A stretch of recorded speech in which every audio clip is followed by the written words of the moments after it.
She slid a cashier's check for $1 million across the table, effectively signing the death warrant on our 3-year marriage contract. She expected me to beg, to break down, or to treat this money as the ultimate act of charity for a loser like me. Instead, I simply accepted the check with a calm hand and turned to leave. She didn't realize that I wasn't waiting for her to change her mind. I was waiting for this exact opportunity to regain my freedom. Later, when her father lay on his deathbed and every renowned specialist had failed, someone would tell her about a new private clinic in the East Village.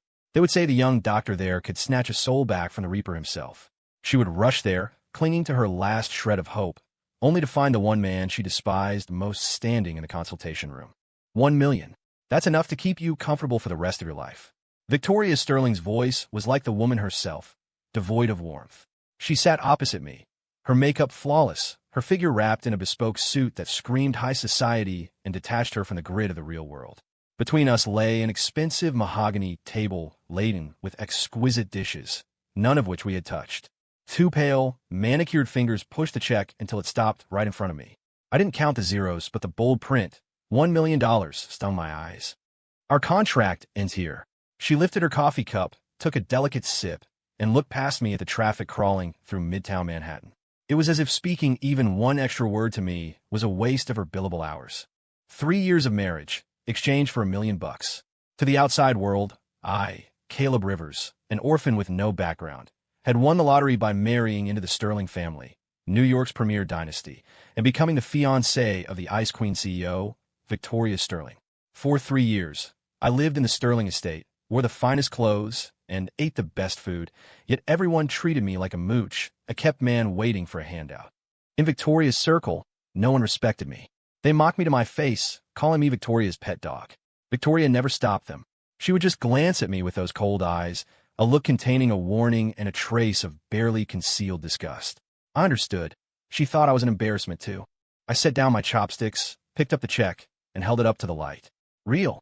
I carefully folded it once, then again, and tucked it into the inner pocket of my cheap jacket. I patted the pocket. It felt solid. My actions caused a microscopic frown to crease Victoria's forehead.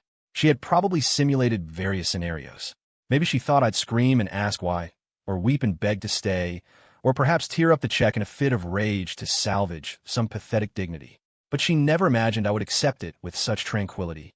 Thank you, Ms. Sterling. I stood up, smoothing out the jacket I'd worn for 3 years. Thank for the hospitality these past years. I hope you find what you're looking for. With that, I pulled out my chair and walked away. No hosetaschen. Behind me, the silence stretched. I could feel her icy gaze fixed on my back for the first time. She must have been surprised that I, the freeloader, didn't cling to her. She didn't know that I had been waiting for this day. For 3 years, I waited, not for her to love me, but for her to give up on me. I needed a new identity, an excuse, and startup capital. Now, the contract was void. I was free, and I had $1 million. Perfect. Stepping out of the restaurant, the afternoon sun glared off the skyscrapers. I took a deep breath. The air smelled like freedom. Victoria and her family would likely never know what this loser, this orphan who survived on a marriage contract, did before they found him. They certainly wouldn't know that these hands, which they thought were only good for cooking, laundry, and cleaning, were once used to wield needles. Specifically, the 3-inch silver needles that decided life and death. I didn't go back to the Sterling estate.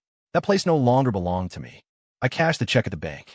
Watching the string of zeros appear in my mobile banking app gave me a sense of security I hadn't felt in a long time. I rented a small storefront in Brooklyn. It was an older neighborhood, far from the polished gleam of Manhattan, surrounded by pre-war walk-ups and filled with the noise of real life. The space wasn't huge, 2 floors. The ground floor would be the clinic, the second floor my apartment. I spent a week scrubbing the place until it was spotless. I scoured vintage markets for old elm tables, chairs, and an apothecary cabinet, giving the clinic a rustic, zen aesthetic. Finally, I hung a simple sign above the door with just 2 words, The River. No marketing, no grand opening ceremony. Everything was quiet. I brewed a pot of tea, sat in front of the medicine cabinet, inhaled the faint scent of herbs, and felt like I was finally alive again. For 3 years, to play the role of the harmless fiancé, I hid my edge. The Sterling family made their fortune in modern pharmaceuticals and medical tech.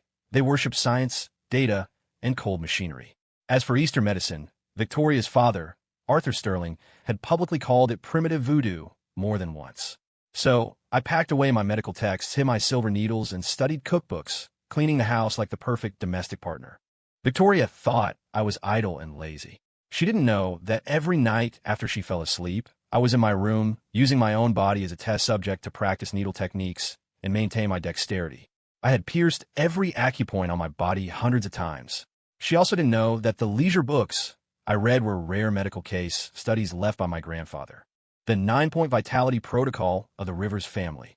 I was the last one left to carry it. On the first day of business, not a single patient showed up. I wasn't anxious. I read, practiced calligraphy, and conditioned my body. The suppressed life of the last 3 years had taken a toll on my own energy flow. A week later, the first customer arrived. It was dusk. An energetic elderly man in a traditional Tang suit walked in, supported by a young woman. The girl was stunning, wearing a fiery red dress, radiating a loud, vibrant energy. But her expression was full of impatience and skepticism. "Hey, is this the place that claims it can cure anything?" Her voice was crisp but aggressive. She looked me up and down the moment she entered, her eyes practically shouting her distrust. The old man coughed twice and patted her hand, signaling her to settle down. He looked at me, his gaze gentle but sharp. "Young man, don't mind her. My granddaughter, Bella, is spoiled rotten. I am Dominique Rossi. A friend told me you might have some special skills." Dominic Rossi. My heart skipped a beat. There was only one Rossi family in New York that mattered. Dominic Rossi was a legend in the military before retiring to become a titan of industry. Rumor had it he contracted a strange illness a few years ago. Severe joint pain that no Western or Eastern specialist could fix. Bella, right? With a temper that hot, your liver fire is blazing. You probably have insomnia and vivid dreams at night, and you're groggy during the day. Watch out for irregular cycles. I ignored her provocation and spoke calmly. Bella's face turned crimson, like a cat whose tail had been stepped on. She pointed at me. What kind of nonsense are you spouting? You charlatan." She was loud, but the shock in her eyes betrayed her. I was spot on. Dominic's eyes lit up. He waved a hand to stop his granddaughter from exploding and gestured to me. "Young doctor, please." Observation is the first of the 4 diagnostic methods. I only needed to look to see Bella's issue. That alone was enough to intrigue this worldly old man. I asked Dominic to sit and placed 3 fingers on his wrist. His pulse was deep and gritty. Blood stagnation and cold dampness had penetrated the bone. "Mr. Rossi, this isn't a new condition. Every time it rains or gets overcast, it feels like 10,000 ants are chewing on your bones. You can't sleep at all, correct?" I retracted my hand and spoke plainly. Dominic sighed deeply. The sharpness in his eyes faded into bitterness and exhaustion. "You are exactly right. I haven't had a good night's sleep in 3 years. Can you really cure him?" Bella's tone had softened, though suspicion lingered. "I can," I said, standing up and walking to the apothecary cabinet. I pulled a rustic wooden box from a drawer. Inside lay a row of silver needles of varying lengths, glimmering faintly under the lamp. But my rules are a bit particular. I looked Dominic in the eye. The consultation fee is $1 million. Pay first, treatment second. $1 million? Are you robbing us? Bella exploded again. She jumped in front of her grandfather like a protective lioness. The most expensive specialists at Mount Sinai charge a few thousand for a consult. You, some random guy without a visible medical license, open your mouth and ask for $1 million. Dominic remained strangely calm. He waved Bella down. He scrutinized me with eyes that had seen decades of storms. Finally, he spoke slowly. "Money isn't the problem. If you can cure me, 10 million is fine. But I want to know, what makes you think you're worth $1 million? Worth it?" I smiled. I walked to the window and pointed at the half-dead sycamore tree outside on the sidewalk. It was common in this neighborhood, yellowing and withered from blight. Because I can make that tree bloom overnight. I took out 3 silver needles and walked to the door. Under their confused gazes, I inserted the needles into 3 specific points on the sycamore's trunk. My movements were fast, fingers blurring in the air. "Come back and look at the tree in 3 days," I said, withdrawing my hands and turning to Dominic. "As for the fee, you can pay in 3 days. Your pain will decrease by half within that time. If you think it's worth it, then come find me." It was confidence, but also a dismissal. Dominic gave me a deep look, his eyes full of wonder. He didn't say another word, simply cupped his hands in a traditional gesture of respect, and left with a disgruntled Bella. "Grandpa, you actually believe him? He's just playing tricks." Bella's complaining voice drifted in from the street. I closed the door, returned to the clinic, and continued brewing my tea. I knew they would be back. The Rivers family's 9-point vitality protocol didn't just heal people. It healed all living things. The technique was about stimulating life force. In humans, it was blood and chi. In trees, it was sap and essence. Those 3 needles looked simple, but they contained the principles of birth, growth, and transformation, enough to reignite the dying sycamore's vitality. The $1 million fee wasn't about the money. It was about the reputation. I needed the top 1% of New York to know that there was a man named Caleb Rivers in Brooklyn who could cure what money couldn't. That night, I slept soundly. It was the first time in 3 years I had slept in a bed that was truly mine. The next morning, I opened the door to a rush of fresh, green scent. The withered sycamore outside had sprouted spots of new green on its dry branches. It wasn't a full canopy yet, but the surging vitality was undeniable. Neighbors gathered around, clicking their tongues in amazement. "Hey, Dr. Rivers, what kind of miracle fertilizer did you use? This tree was basically dead. How did it come back to life in a day?" "Yeah, that's wild." I just smiled and didn't explain. On the 3rd day, Dominic and Bella appeared right on time. This time, Bella's face held none of her previous arrogance. She stared at the sycamore, which was now flushing with tender green leaves, her mouth hanging open wide enough to fit an egg. "Oh my God, it really came back to life," she muttered. Dominic looked much better than he had 3 days ago. Although he still used a cane, his steps were steadier, and the cloud of chronic pain on his face had largely dissipated. "Young doctor, I can see." Dominic bowed deeply the moment he entered. I accepted the gesture calmly. For the past 3 days, I've had the best sleep I've had in years. The pain receded like the tide. Dominic's voice was filled with the relief of a survivor. "This card has 10 million on it. 1 million for the fee, 9 million as a token of my gratitude." Bella handed over a black card. She kept her head down, cheeks slightly flushed, afraid to look at me. "The fee is 1 million. Not a cent more, not a cent less." I didn't take the card. Instead, I grabbed a POS terminal from the desk. "Swipe it." Caleb Rivers, had my rules. If I said 1 million, it was 1 million. Bella froze, probably the first time she'd seen someone refuse a $9 million tip. She looked up at me, her eyes complex. After swiping the card, I asked Dominic to lie down on the treatment table. "Mr.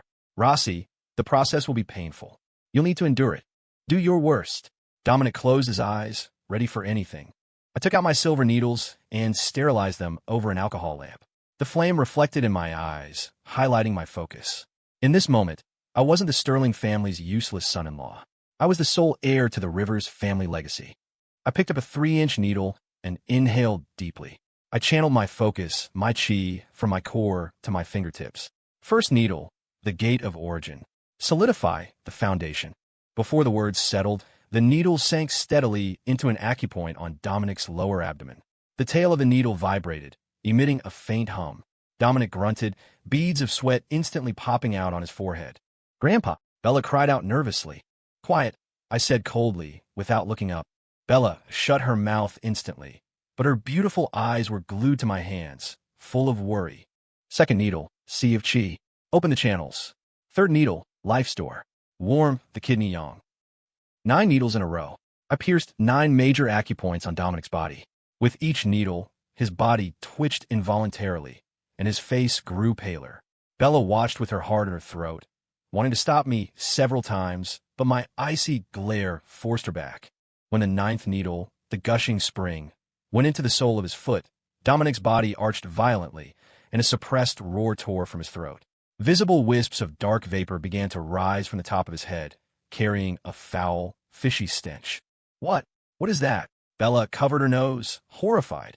"Cold, damp poison that penetrated the bone marrow," I explained calmly. 3 years of accumulation being pulled out at once. "It's going to hurt." I began to twist the needles in a specific frequency. The 9 needles seemed to come alive, forming a mystical circuit on Dominic's body. He began to tremble, his skin rippling as if tiny snakes were moving underneath. The process lasted a full hour. When I pulled out the last needle, Dominic exhaled a long breath of turbid air. The breath was dark and heavy, lingering in the air before dissipating. He opened his eyes, which were clearer than they had been in years. He tested his fingers, then his wrists, his arms. Finally, he sat up abruptly. To Bella's disbelief, he stood up directly, tossing aside the cane he had relied on for 3 years. He took 2 steps, then jumped. "It's gone. The pain is really gone." Tears streamed down Dominic's face. He grabbed my hand, too emotional to speak properly. "Young doctor, you've given me a second life." Bella rushed over, hugging her grandfather, laughing and crying. I watched them, feeling no great wave of emotion. I had seen this scene too many times when my grandfather was alive. "Mr. Rossi, the root cause is gone, but I'll write you a prescription to replenish your chi and blood. Take it for 7 days, and you'll be fully recovered." I walked to the counter and picked up a pen. Just then, the clinic door was pushed open. A cool, detached voice rang out. "Excuse me, is this the River Clinic?" My pen paused on the paper. I knew that voice too well. I didn't turn around. Bella answered for me. "Yeah, who are you looking for?" "We're looking for the owner, Dr. Rivers." Another voice spoke, respectful and familiar. It was the Sterling family butler, Walter. I slowly turned around. 2 people stood in the doorway. Walter and Victoria Sterling.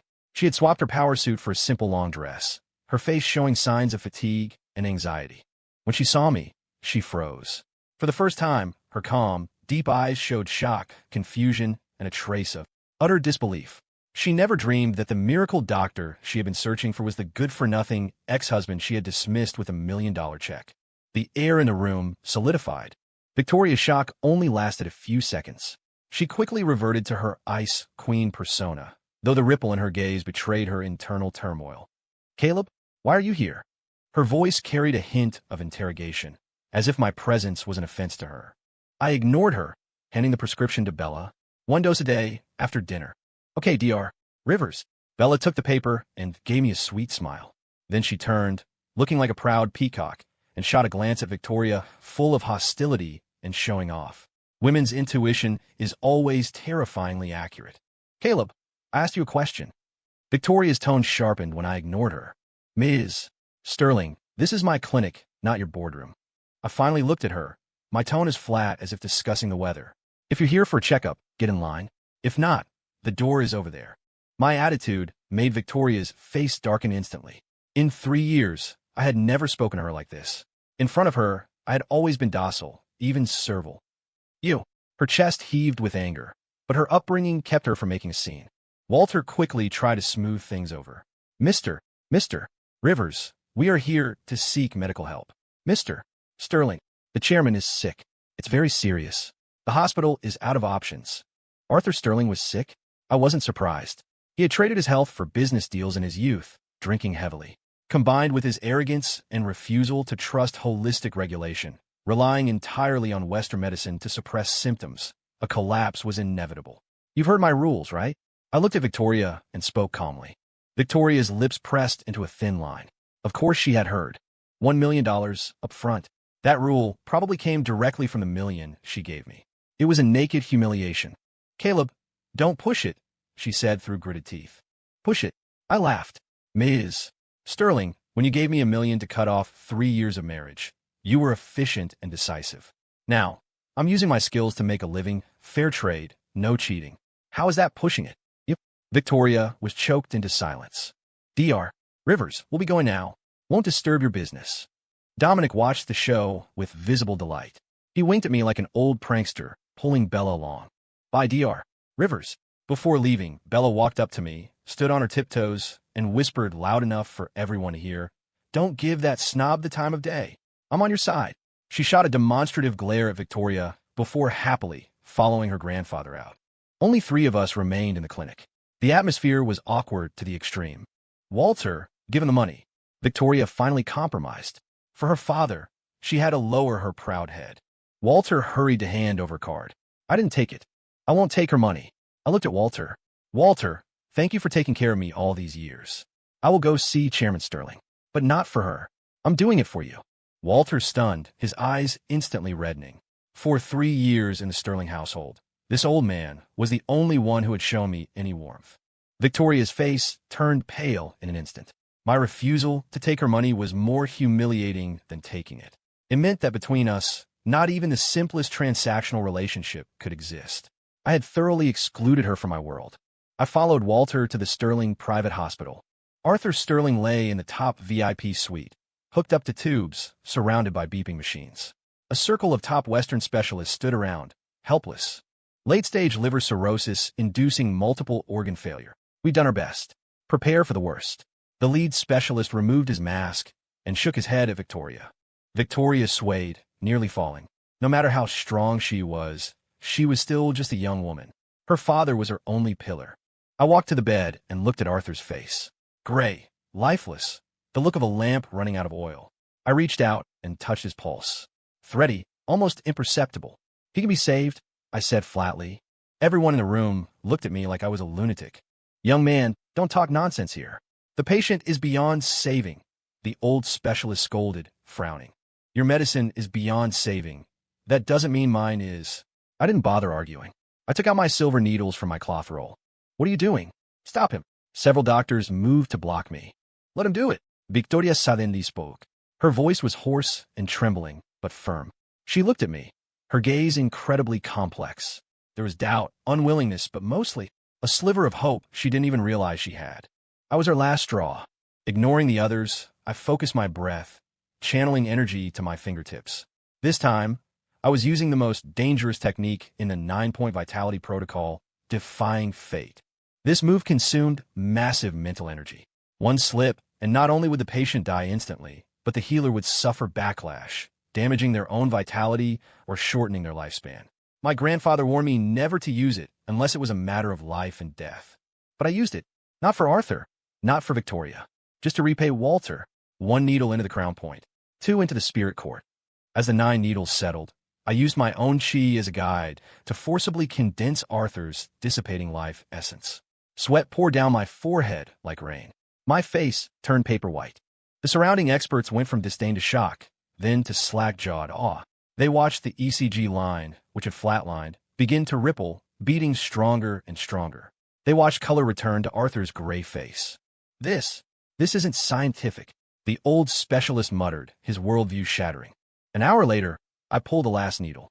I swayed, nearly collapsing. Mr. Rivers. Walter rushed to support me. I wave him off. I'm Phoenix. Cough, cough, cough. On the bed, Arthur let out a violent cough, then slowly opened his eyes. He was alive. The room was dead silent. Victoria covered her mouth, tears sliding silently down her face. She looked at me, her eyes stripped of arrogance, leaving only shock and confusion. She realized she had never actually known me. I didn't stay long at the hospital. Arthur was awake. My job was done. Dragging my exhausted body, I refused Walter's offer of a ride and walked out alone. Just as I reached the entrance, a fiery red Porsche pulled up in front of me. The window rolled down to reveal Bella's bright face. Get in. You look half dead. Did you go play hero again? She tilted her chin at me. I didn't have the energy to banter. I opened the door and collapsed into the seat. How did you know I was here? My grandpa was worried about you. Told me to tell you. He said you're too soft-hearted and prone to getting taken advantage of. Bella drove, while handing me a thermos from the console. Here, Grandpa made this ginseng soup himself. For energy, I took the cup. Warmth spread from my palms to my heart. Thanks. Don't just say thanks. How about marrying me instead? Bella winked. I ignored her and drank the soup.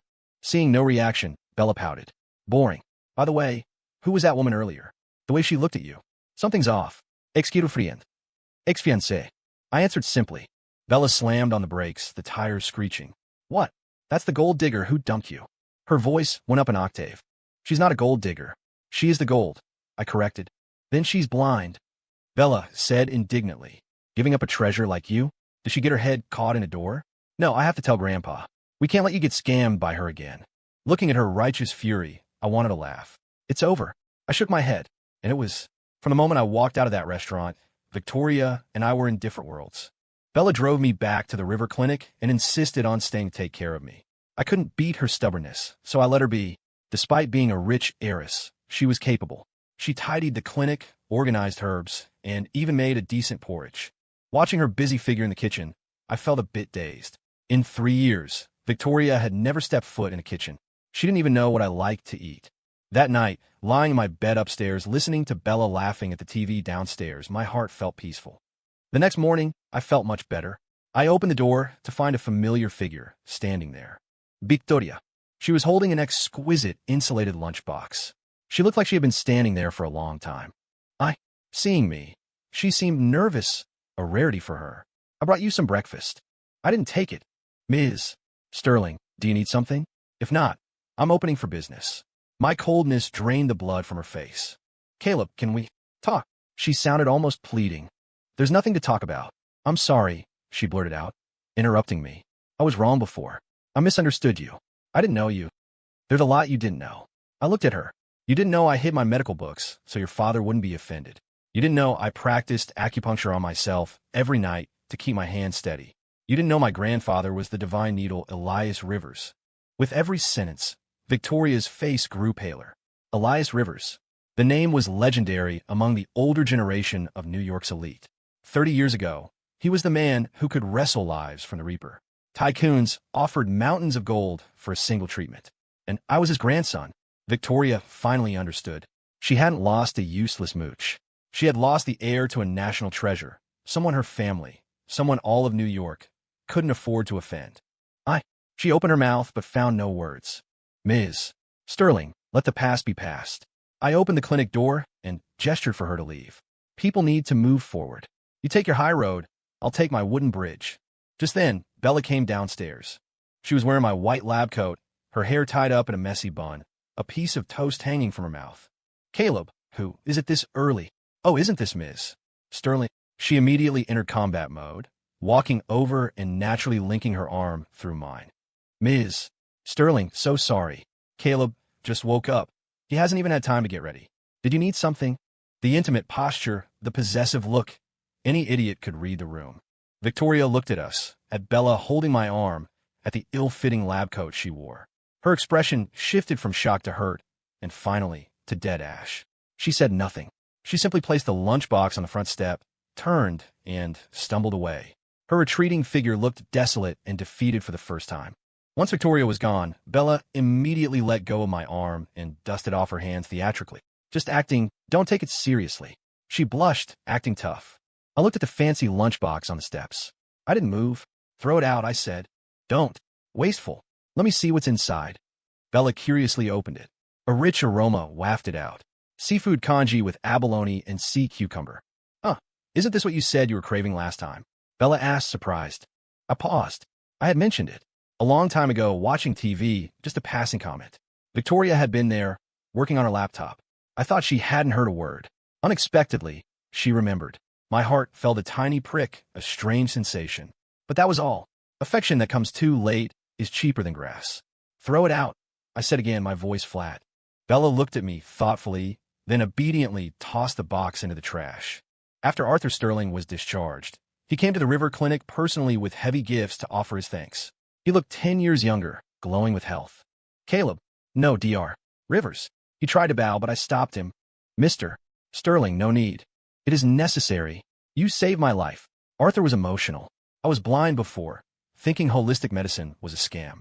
Now I'm truly humbled. Convincingly so. He looked at me with admiration and obvious regret. Dr. Rivers, regarding you and Victoria. He probed tentatively. Mr. Sterling, I cut him off.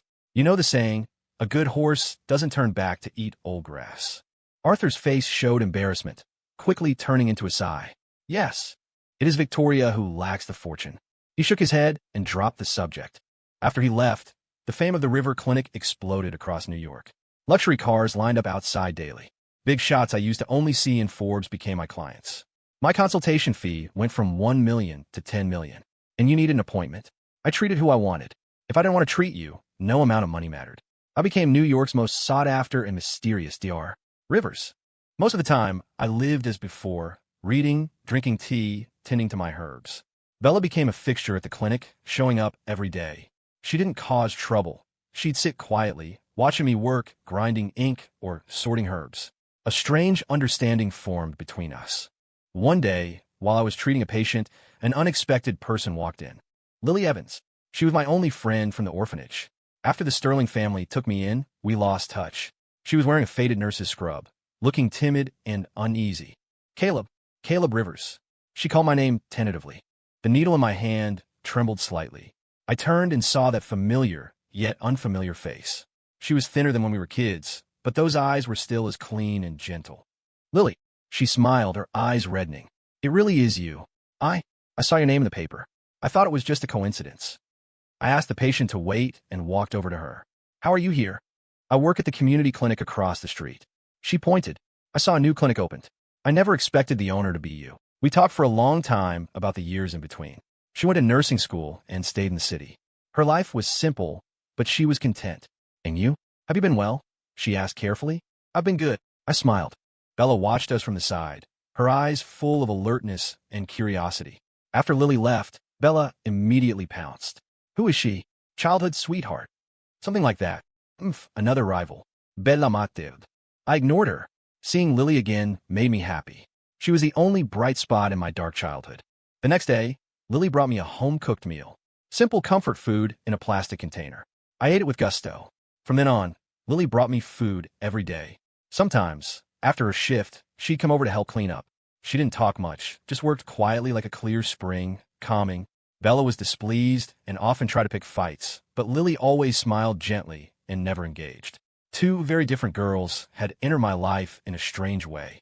Victoria never appeared again. Only Walter would call occasionally, beating around the bush to ask how I was. I heard Sterling Corp was in big trouble. A hostile takeover by an overseas pharma giant. Victoria was overwhelmed, not sleeping for days. None of that had anything to do with me. I was just a doctor. One night, after closing, I was organizing herbs when Bella burst in like a tornado. Caleb, bad news. Something happened. Her face was pale with panic. Slow down. What happened? I handed her water. Sterling Corp, a new drug they developed, has severe side effects. The first batch of patients, over a dozen people, have gone into acute renal failure. They're critical. I frowned. For a pharmaceutical company, drug safety is the lifeline. This was a fatal blow. Now, the families are besieging the Sterling headquarters. The media is swarming. Victoria. She's trapped inside. Bella sounded a bit gleeful, but mostly worried. How do you know all this? My dad knows Arthur. He just got the news. He says the Sterlings might be finished this time. I fell silent. Even though I had nothing to do with Victoria, hearing these complicated things. The hospital? They can't do anything. The toxins have invaded the kidneys. Unless they get immediate transplants, they won't last 3 days. Bella sighed. But where do you find a dozen matching kidneys? My heart sank. Are you going to save her? Bella asked cautiously. I didn't answer. I wasn't saving her. I was saving the innocent patients. Get the car. I said 3 words. Bella's eyes lit up. She jumped. On it. When we arrived at Sterling Tower, it was chaos. Families were clashing with security. Reporters were flashing cameras blindly. Victoria Sterling, come out. You killed our families. Evil corporation. Murderers. I told Bella to wait in the car and got out alone. I called Walter. Walter, it's me. Get Victoria downstairs. I can save the patients. Silence on the other end. Then Walter's voice cracking with emotion. Mr. Rivers. I'll tell the young miss immediately. Minutes later, the doors cracked open. Victoria walked out, shielded by security. She looked devastated, pale as a ghost, eyes bloodshot. But her back was still straight.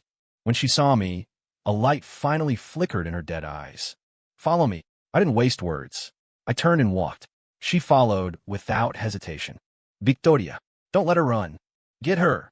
The family surged forward like a mad tide. I stopped and turned to face the mob. Everyone quiet. My voice wasn't loud, but it cut through the noise. Who are you? A Sterling dog. Get lost. I looked at them, articulating every word. I am Caleb Rivers. I am a doctor. I can save your families. The crowd went silent instantly. Everyone looked at me with skepticism. What nonsense. The hospital experts said there's no hope. Yeah, look at your age. Are you even out of med school? I will say this once. My gaze swept over everyone. Trust me and your family lives. Don't trust me, and you can go plan their funerals right now. My words were arrogant to the extreme, but my eyes were terrifyingly calm and confident. The crowd grew restless. Suddenly, a middle-aged man in the crowd pointed at me and shouted, I remember. You're Dr. Rivers, the one from the clinic in Brooklyn. Right. I remember too. He cured Dominic Rossi. And Mrs. Lee. Recognition spread like wildfire. Dr. Rivers, please, save my dad. Dr. Rivers, I'm begging you. The mob that wanted blood turned into desperate supplicants. They looked at me with hope.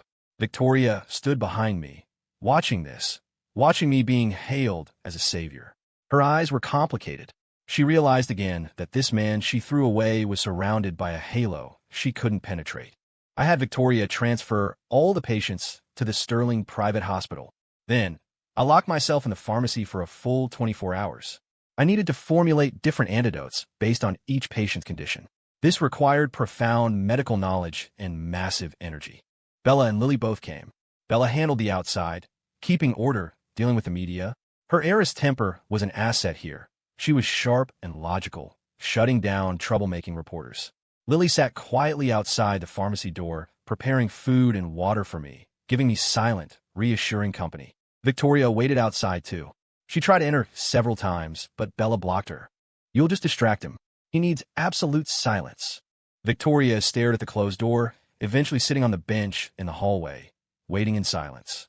A day and a night later, I walked out, exhausted, holding over a dozen prescriptions. "Brew these immediately. One bowl will neutralize the toxin." I handed the scripts to Lily. She was now my trusted assistant. "Caleb, are you okay?" Lily supported me, her eyes full of pain looking at my pale face. I shook my head. Victoria rushed over, lips moving, wanting to speak, but failing. "Thank you," she finally whispered. "I saved the patients," I replied flatly. The medicine was brewed quickly. Under everyone's gaze, the first bowl was fed to a patient. Everyone held their breath. 30 minutes later, a nurse ran out of the room screaming, "Urine!" The patient passed urine. One sentence ignited the crowd. For renal failure patients, producing urine meant kidney function was recovering. "Oh my God, it works! Dr. Rivers, you are a saint." Families wept with joy. Some knelt on the spot. Over the next few hours, good news kept coming. All patients began to recover miraculously. A crisis that could have destroyed Sterling Corp was dissolved by me with a few bowls of herbal medicine. When the last patient was out of danger, dawn had broken. I stood at the end of the corridor, watching the sunrise, feeling hollowed out. Footsteps approached from behind. "Victoria." "Caleb." She stood beside me. We didn't speak, just watched the sunrise. "My father wants to see you," she spoke after a long time. In the Sterling study, I saw Arthur again. He looked much older. His hair had gone completely white. "Caleb, seat." He pointed to the sofa. He said, "This incident, it's all thanks to you. You didn't just save those patients, you saved the Sterling family." Arthur sounded emotional. "I just did what I had to do. I heard from Victoria." Arthur looked at me. "About your past. It was me, it was the Sterling family who wronged you." He stood up and bowed deeply to me. "Mr. Sterling, no need." I accepted the bow calmly. They owed me that. "Caleb, I know it might be too late." Arthur sat back down, looking at me sincerely. "But I have to ask, is there any possibility for you and Victoria?" I didn't answer immediately. I looked at Victoria, standing silently nearby. Her hands were gripping her dress, betraying her tension. She was waiting for my answer too. I smiled and shook my head. "Mr. Sterling, do you know why a broken mirror is hard to put back together?" I looked at him, then at her. "Because even if you glue it, the cracks remain. It cuts your hand, and it cuts your heart. I may not be a big shot, but I have my pride. I won't turn back to pick up a shard that once cut me to the bone." My words were a knife, severing the last thread of fantasy in Victoria's heart. She swayed, her face draining of all blood. "I understand." Arthur sighed deeply, his eyes full of endless loss and regret. I stood up to leave. "Caleb," Victoria called out. I stopped but didn't turn back. If I hadn't treated you that way, if I had seen your worth earlier, would we not be here today?" Her voice trembled with tears. "There are no ifs." I left those 4 words and walked out of the Sterling mansion without looking back. Outside, the sun was shining. Bella's red Porsche was parked at the gate. Seeing me, she jumped out and ran over. "How was it? Did the old fox give you trouble?" "No." "What about the Ice Queen?" I didn't answer, just smiled at her. "Let's go home." Bella paused. Then her face bloomed with a smile brighter than the sun. "Okay, let's go home." She linked her arm through mine, pulling me toward the car.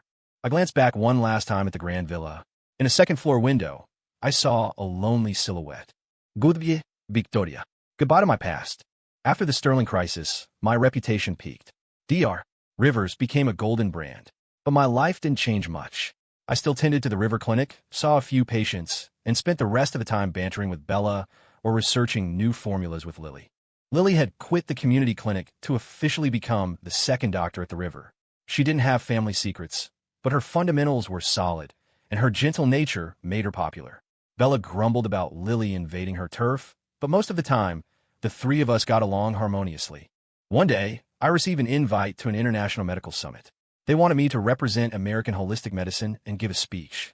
I wanted to refuse, but Dominic and several elders I had treated called to persuade me. Caleb, this is a chance. Show the world what the ancient techniques can do. I agreed. The summit was at the Javits Center. The hall was packed with top medical experts from around the globe. I wore a simple tunic suit and walked onto the stage. No PowerPoint, no complex charts. I simply spoke about the philosophy of holistic balance of qi and blood flow. At first, the audience whispered with skepticism. What is this? Magic. No scientific basis. I ignored them. At the end, I said, practice is the sole criterion for truth. Just then, a VIP guest, a European royal, suffered a sudden heart attack and collapsed. The venue went into chaos. The royal doctors rushed in but failed. With everyone helpless, I walked off the stage. 3 needles. That was all it took to pull the dying royal back from the brink. The hall went dead silent. Then, thunderous applause. I stood in the spotlight, accepting the respect of the world's best. I saw Bella and Lily in the audience, looking at me with pride and tears in their eyes. I also saw, in the darkest corner of the hall, a familiar figure. Victoria. She stood quietly, watching me from afar. Her eyes held complex emotions I couldn't fully read. Shock, regret, loss. But mostly a complete acceptance. She finally understood that the distance between us wasn't something an apology or an if could bridge. We were parallel lines that would never intersect again. Our gazes met in the air for a second. I nodded slightly. A final farewell to the past. Then, I turned around to face my future, a world that was vast and wide open. Epilogue late night at the River Clinic. I locked the door and went up to my bedroom. Bella and Lily were asleep. I pulled a lockbox from under the bed. Inside wasn't a rare medical text or gold. It was a sketchbook. I opened it. It was filled with drawings of food. Braised pork, sweet and sour ribs, spicy tofu. Every dish was drawn vividly, with detailed recipes and cooking tips written in small, neat handwriting next to them. On the last page, a single line was written, "My dream was actually to be a chef. Saving people is too tiring." Caleb Rivers. Story complete.